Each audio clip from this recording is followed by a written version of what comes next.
For today's video, we're going to be talking about cooking baby back ribs using the 3-2-1 method.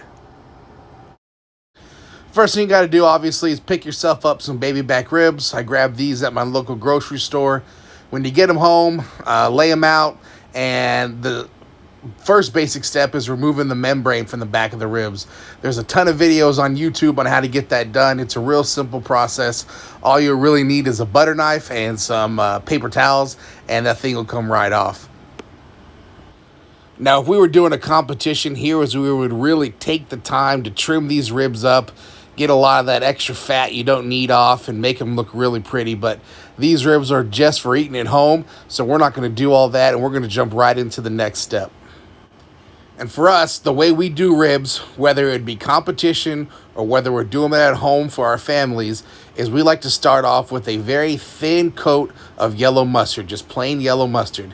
You're not going to taste this in the final product, but what it's going to do is going to help your rub stick to the meat, and it's going to help you develop a really nice bark. Once you've got the mustard down, here's where you can be creative. And you get a chance to choose your seasonings. For today's cook, I'm going with a combination from Heath Riles.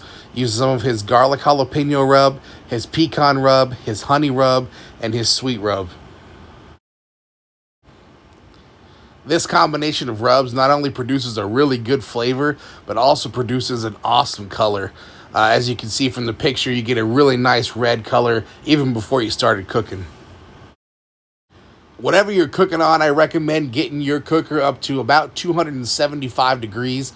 I feel like that's the best heat for getting the bark to set. Today I'm using my Weber Smoky Mountain with an assist from the Barbecue Guru. All right, once you have rubbed and seasoned your ribs and your cooker is up to temp, now it's time to start cooking. And phase one of the 3-2-1 method is going to be the 3 hours just on the smoke. Place your ribs rib side down, all right, meat side up, and allow that smoke to penetrate your ribs and start to produce an awesome product. After about 3 hours of cooking, your ribs should have developed a really nice bark and a really nice color.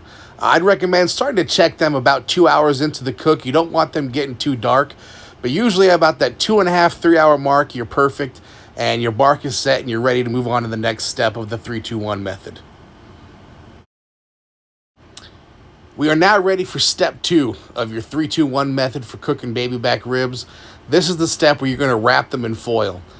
You got a chance to be creative here, and inside the wrap you can put whatever you want to season your ribs.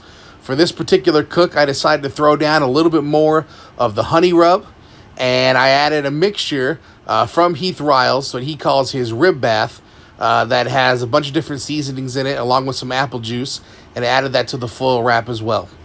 One of the key things that I would recommend is that you make sure that when you wrap your ribs, you wrap them really tight. You don't want any extra steaming of the ribs or anything like that that's going to ruin the bark you took those 2.5 to 3 hours to create earlier. After 2 hours of cooking in the foil, your ribs are ready to come out. They should be nice and tender now, so carefully put them back on the cooker, bone side down and meat side up. You're ready for step 3 of the 3-2-1 method, which is to apply your favorite barbecue sauce to the ribs. I recommend applying a very thin layer because a little bit can go a long ways. This last step will take anywhere from 30 to 60 minutes. You'll know when the ribs are done when you've achieved a nice dark mahogany color on the ribs. At that point, go ahead and take them off and let them rest from anywhere from 10 to 15 minutes. After giving the ribs a little bit of time to rest, go ahead and cut them up and be ready to enjoy. If you enjoyed the video, please make sure you like and subscribe. Leave a comment and let us know what you want us to cook next.